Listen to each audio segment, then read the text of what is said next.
সুপ্রিয় ছাত্রবৃন্দ, সবাইকে আন্তরিক শুভেচ্ছা এবং অভিনন্দন। আমি অরুণ কুমার সরকার, প্রভাষক হিসাব বিজ্ঞান বিভাগ, সাতক্ষীরা সিটি কলেজ, সাতক্ষীরা।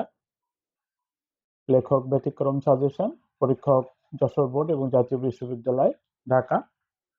আজকে বিবিএ অনার্স থার্ড ইয়ার এবং ফোর্থ ইয়ারের একটা গুরুত্বপূর্ণ সাবজেক্ট ফিনান্সিয়াল ম্যানেজমেন্ট, এই সাবজেক্টের চূড়ান্ত সাজেশন ভিত্তিক ক্লাস। বিবিএ অনার্স থার্ড ইয়ারে ফিনান্সিয়াল ম্যানেজমেন্ট সাবজেক্টে অ্যাকাউন্টিং, মার্কেটিং এবং ফিনান্স ব্যাংকিং ডিপার্টমেন্টে এবং ফোর্থ ইয়ারে ম্যানেজমেন্ট ডিপার্টমেন্টের জন্য এই সাবজেক্টের আজকের ক্লাসটাকে 4টে পয়েন্টে ভাগ করেছে আলোচনার সুবিধার্থে। Number 1 basic concept, number 2 final suggestion, number 3 marks distribution, number 4 easy way to pass, অর্থাৎ পাস করার সহজ উপায়। এই বিষয়গুলো নিয়ে আজকের এই ক্লাসে আলোচনা করব। প্রথমে 1 নম্বর পয়েন্টটা নিয়ে আলোচনা করব, বেসিক কনসেপ্ট, অর্থাৎ এই সাবজেক্টের এ টু জেড সংক্ষেপে তুলে ধরার চেষ্টা করব। বিবিএ অনার্স থার্ড ইয়ার এবং ফোর্থ ইয়ারে ফিনান্সিয়াল ম্যানেজমেন্ট সাবজেক্টের সিলেবাসটা অ্যানালাইসিস করলে এখানে মোট 7টা চ্যাপ্টার বা অধ্যায় পাওয়া যায়। Chapter 1 goals and functions of finance, chapter 2 capital budgeting and risk analysis, chapter 3 theory of capital structure, chapter 4 dividend policy, chapter 5 capital market financing, chapter 6 lease financing, chapter 7 working capital management. এই মোট 7টা অধ্যায় বিভক্ত third year এবং fourth ইয়ারের syllabus. Same syllabus, শুধু প্রশ্নের প্যাটার্নটা একটু চেঞ্জ হয় পরীক্ষায়।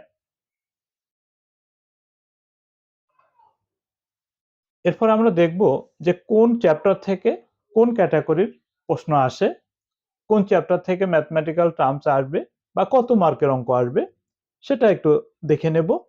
Chapter 1 goals and functions of finance, এখান থেকে কোনো ম্যাথমেটিক্যাল টার্মস আসবে না, এখান থেকে থিওরিটিক্যাল টার্মস আসবে। প্রত্যেক বছরই কিন্তু এখান থেকে থিওরি থাকে একটা বা দুইটা। Chapter 2 capital budgeting and risk analysis, এখান থেকে কিন্তু দুইটা অঙ্ক কমন থাকবে, তিনটেও আসতে পারে, পার্ট বিতে একটা এবং পার্ট সিতে দুইটা, মোট 3টে অঙ্ক কিন্তু চ্যাপ্টার 2 থেকে আসতে পারে। অর্থাৎ চ্যাপ্টার 2টা কিন্তু তোমাদের জন্য অত্যন্ত গুরুত্বপূর্ণ একটা অধ্যায়, চ্যাপ্টার 2, কারণ এখান থেকে 3টে অঙ্ক আসার সম্ভাবনা। পার্ট সিতে দুইটা অঙ্কের 20 মার্ক এবং পার্ট বিতে একটা 4 মার্ক, মোট 24 মার্কের অঙ্ক কিন্তু এখান থেকে আসতে পারে সর্বোচ্চ। Chapter 3 theory of capital structure, এখান থেকেও কিন্তু দুইটা অঙ্ক আসার সম্ভাবনা, একটা পার্ট বিতে এবং অন্যটা পার্ট সিতে। চ্যাপ্টার 4 ডিভিডেন্ড পলিসি, এখান থেকেও দুইটা অঙ্ক আসতে পারে, একটা পার্ট বিতে এবং একটা পার্ট সিতে। চ্যাপ্টার 5 ক্যাপিটাল মার্কেট ফাইন্যান্সিং, এখান থেকেও দুইটা অঙ্ক আসতে পারে, একটা পার্ট বিতে এবং একটা পার্ট সিতে। চ্যাপ্টার 6 লিজ ফাইন্যান্সিং, এখান থেকে একটা অঙ্ক আসবে পার্ট সিতে। চ্যাপ্টার 7 ওয়ার্কিং ক্যাপিটাল ম্যানেজমেন্ট, একটা পার্ট বিতে এবং একটা পার্ট সিতে, দুইটা অঙ্ক কিন্তু এই চ্যাপ্টার থেকে আসতে পারে। তাহলে টোটাল এই ফিনান্সিয়াল ম্যানেজমেন্ট সাবজেক্টের যে মোট 7টা চ্যাপ্টার, তার ভিতরে 6টা চ্যাপ্টার থেকে অঙ্ক আসার সম্ভাবনা এবং আসেও প্রত্যেক বছরই। আর চ্যাপ্টার 1 থেকে কোনো অঙ্ক আসবে না, এখান থেকে থিওরিটিক্যাল টার্মস আসবে। তো ফিনান্সিয়াল ম্যানেজমেন্ট সাবজেক্টে জাতীয় বিশ্ববিদ্যালয়ের যে ফেলের হার, সেটা অ্যানালাইসিস করলে দেখা যায় সবচাইতে বেশি হলো ফিনান্সিয়াল ম্যানেজমেন্টের এই সাবজেক্টে। থার্ড ইয়ার এবং ফোর্থ ইয়ারের স্টুডেন্টের ক্যালকুলেশন যদি আমরা দেখি, তাহলে টোটাল ফেলের 70 থেকে 80% স্টুডেন্টরা ফেল করে এই সাবজেক্টে। তার একটাই মাত্র কারণ, সাবজেক্টটা কঠিন সেটা না, ফেল করার একটাই মাত্র কারণ হলো প্রপার গাইডলাইন, প্রপার ডিসিশনের অভাবে স্টুডেন্টরা সঠিক সিদ্ধান্ত না নিতে পারার কারণে এই সাবজেক্টে ফেল করে। আমি আজকে সেই বিষয়গুলো ক্লিয়ার করব যে সহজে এই সাবজেক্টে কিভাবে পাশ করা যায় বা পাশ করার উপায়টা কি।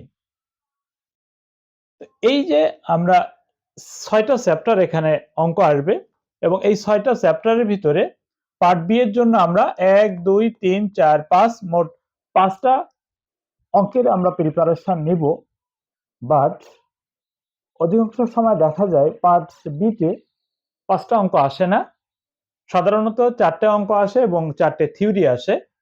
এজন্য এই সাবজেক্টে যারা প্লাস পেতে ইচ্ছুক তারা ম্যাথের পাশাপাশি একটা বা দুইটা থিওরি লেখার জন্য মেন্টালি প্রিপারেশন রাখবে, কারণ এই সাবজেক্টে কিন্তু পার্ট বি তে 5টা ম্যাথ করা অনেক সময় সম্ভব হয় না, কারণ পরীক্ষায় সর্বোচ্চ 4টে ম্যাথ বেশি আসে এই সাবজেক্টে। আর পার্ট সি এর জন্য আমরা 1 2 3 4 5 6 অর্থাৎ 6টা চ্যাপ্টারে যদি প্রিপারেশন নেই সেক্ষেত্রে পার্ট সি তে আমরা 6 থেকে 7টা অঙ্ক পেতে পারি এবং সেখান থেকে 5টা অঙ্ক সহজে আমরা সমাধান করতে পারি। তাই যদি করি তাহলে এই সাবজেক্টে কিন্তু খুব সহজে প্লাস পাওয়া সম্ভব। অর্থাৎ এই সাবজেক্টে প্লাস পেতে হলে আমাদেরকে অবশ্যই এই 6টা চ্যাপ্টারের যে ম্যাথমেটিক্যাল টার্মস গুলো আছে, যে নিয়মগুলো আছে, যে রুলগুলো আছে সেগুলো ফলো করলে এই সাবজেক্টে খুব সহজে প্লাস পাওয়া যাবে। এবং পাশাপাশি কিছু থিওরিটিক্যাল টার্মস পড়তে হবে। থিওরি এবং ম্যাথের যে ডিপার্টমেন্ট ওয়াইজ সাজেশন সেটা পরবর্তী ক্লাসে দিয়ে দিব। আর এই সাবজেক্টে যারা শুধুমাত্র পাশ করা নিয়ে কনফিউশনে থাকো বা পাশ করা নিয়ে যাদের টেনশন, তাদের একটা সহজ ক্যালকুলেশন আমি দেখাবো, অর্থাৎ পাশ কিভাবে সহজে করা যেতে পারে। 3 নম্বর পয়েন্ট আমরা যখন আলোচনা করব, দেখো এখানে আমি আগেই বলেছি যে যারা শুধুমাত্র এই সাবজেক্টে পাশ করতে চাবে তারা অনলি 3টা চ্যাপ্টার কমপ্লিট করবে। পাশ করার জন্য মাত্র 3টা চ্যাপ্টার তারা কমপ্লিট করবে। কোন 3টা চ্যাপ্টার? এই 6টা চ্যাপ্টারের ভিতরে 3টে চ্যাপ্টার অর্থাৎ চ্যাপ্টার 2, চ্যাপ্টার 3, চ্যাপ্টার 5, চ্যাপ্টার 7, এখান থেকে যে কোনো 3টা, এনি 3, এই 4টে চ্যাপ্টার থেকে যে কোনো 3টা চ্যাপ্টার যদি কোনো স্টুডেন্ট কমপ্লিট করে তাহলে তার জন্য কিন্তু পাশ করা খুব সহজ। আর যারা এই সাবজেক্টে এ গ্রেড পেতে ইচ্ছুক এই 3টে চ্যাপ্টারের পাশাপাশি তারা এর সাথে আরো একটা চ্যাপ্টার যোগ করতে পারে, বা এই 4টা চ্যাপ্টারের সঙ্গে তারা আরো একটা চ্যাপ্টার যোগ করতে পারে, সেটা 6 অথবা 3, সরি 4, 6 অথবা 4 যে কোনো একটা চ্যাপ্টার যোগ করবে। আর এ প্লাস পাওয়ার জন্য অল চ্যাপ্টার, অর্থাৎ সব চ্যাপ্টারগুলো কমপ্লিট করতে হবে, কারণ এ প্লাস পাওয়ার জন্য কিন্তু এই সাবজেক্টে কোনো চ্যাপ্টার বাদ দেওয়া যাবে না। এই সাবজেক্ট না, শুধু প্রত্যেকটা সাবজেক্টে এ প্লাস পাওয়ার জন্য যে ম্যাথমেটিক্যাল চ্যাপ্টারগুলো আছে সবগুলো কিন্তু আমাদের টাচ করতে হবে। এবার আমি দেখাবো শুধুমাত্র পাস কিভাবে 3টে চ্যাপ্টার করলে কমপ্লিট করা সম্ভব। অনেক সময় আমরা দেখা যায় 2টা চ্যাপ্টার কমপ্লিট করেও কিন্তু এই সাবজেক্টে পাস করা সম্ভব। খেয়াল করো, আমাদের প্রশ্নের যে প্যাটার্ন সেটা 3 ভাগে ভাগ হয়: part A, part B, part C. Part A তে আমাদের 12টা প্রশ্ন থাকে, 10টা প্রশ্ন অ্যান্সার করতে হয়, এক একটা 1 মার্ক। অন্যান্য সাবজেক্টে তোমাদের যে পরামর্শটা দেওয়া হয় সেটা হলো যে প্রশ্ন যাই আসুক না কেন, যতই কঠিন আসুক না কেন, প্রশ্নের মূল বিষয় ঠিক রেখে প্রাসঙ্গিকতা বজায় রেখে তোমরা যতটুকু সম্ভব ততটুকু অ্যান্সার করে আসবে, তাহলে কিন্তু ভালো রেজাল্ট করা সম্ভব। কিন্তু এই ফিনান্সিয়াল ম্যানেজমেন্ট সাবজেক্টে যেহেতু থিওরিটিক্যাল টার্মস গুলো ইংরেজিতে লিখতে হয়, আর ইংরেজিতে অধিকাংশ স্টুডেন্টরা একটু দুর্বল থাকে, যার জন্য তোমাদের প্রশ্নের সম্পূর্ণ অ্যান্সার দেওয়া সম্ভব হয়ে ওঠে না, রেজাল্ট খারাপ হয়।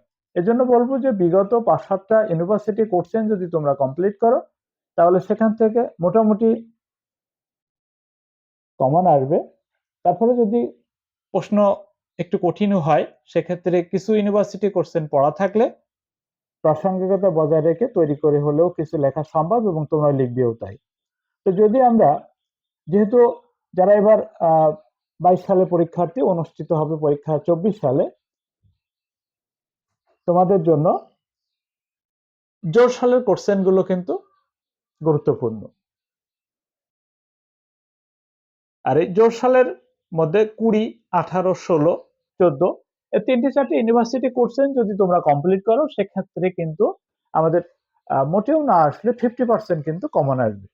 তো সেক্ষেত্রে আমাদের পার্ট বি তে যদি আমরা 5টা প্রশ্নের অ্যান্সার করতে পারি, একটা 1 মার্ক করে, তাহলে 4-5 20 মার্ক কিন্তু সহজে পেয়ে যাব।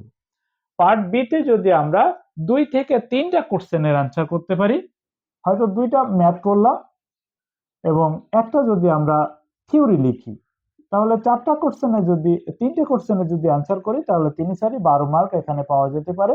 প্রশ্ন লিখলে হয়তো 1 মার্ক কম হতে পারে। পার্ট সি তে আমরা যদি 2টা কোশ্চেনে অ্যান্সার করতে পারি, তাহলে একটা 10 মার্ক, 10 দুনো 20।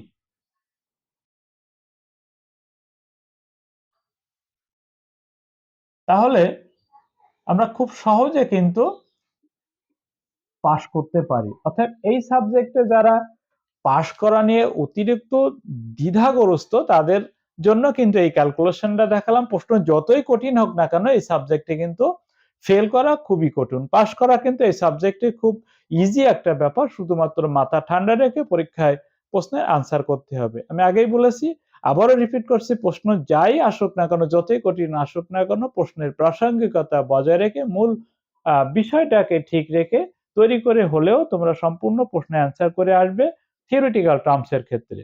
আর ম্যাথমেটিক্যাল টার্মস এর ক্ষেত্রে পাস করার জন্য আগেই যেটা বললাম, যে 4টা চ্যাপ্টার থেকে যে কোনো 3টা চ্যাপ্টার যদি আমরা কমপ্লিট করি, 3টা না, যদি 2টো চ্যাপ্টারও আমরা কমপ্লিট করি, তাহলে কিন্তু এখান থেকে খুব সহজে পাস করা সম্ভব। কারণ 2টা চ্যাপ্টার যদি কমপ্লিট করি, তাহলে আমরা পার্ট বি তে 2টা ম্যাথ কনফার্ম পাবো এবং পার্ট সি তেও কিন্তু 2টা ম্যাথ কনফার্ম পাবো। তাহলেও কিন্তু আমাদের এই সাবজেক্টে পাস করা খুব সহজ হবে। অর্থাৎ এই সাবজেক্টে পাস করা নিয়ে আশা করি তোমাদের আর কোনো কনফিউশন থাকবে না। এরপরও যদি কারোর ম্যাথমেটিক্যাল কোনো টার্মসের সমস্যা থাকে, পার্সোনালি আমার সাথে যোগাযোগ করার চেষ্টা করবে। আমি সার্বিক সহযোগিতা করার চেষ্টা করব। ফিনান্সিয়াল ম্যানেজমেন্ট সহ বিবিএ অনার্স এবং মাস্টার্স এর সকল ম্যাথমেটিক্যাল টার্মস এর উপরে পেইড কোর্স আছে। তোমরা চাইলে পেইড কোর্সে ভর্তি হতে পারো। আমার হোয়াটসঅ্যাপ নাম্বারে কন্ট্যাক্ট করবে যারা পেইড কোর্সে ভর্তি হতে চাও। আর এই সাবজেক্টের যে চ্যাপ্টার ওয়াইজ ম্যাথমেটিক্যাল টার্মস এর যে ক্লাস, আমরা পরবর্তীতে সাবজেক্ট এর চ্যাপ্টার ওয়াইজ ক্লাস নিয়ে আলোচনা করব বা ক্লাস নেব।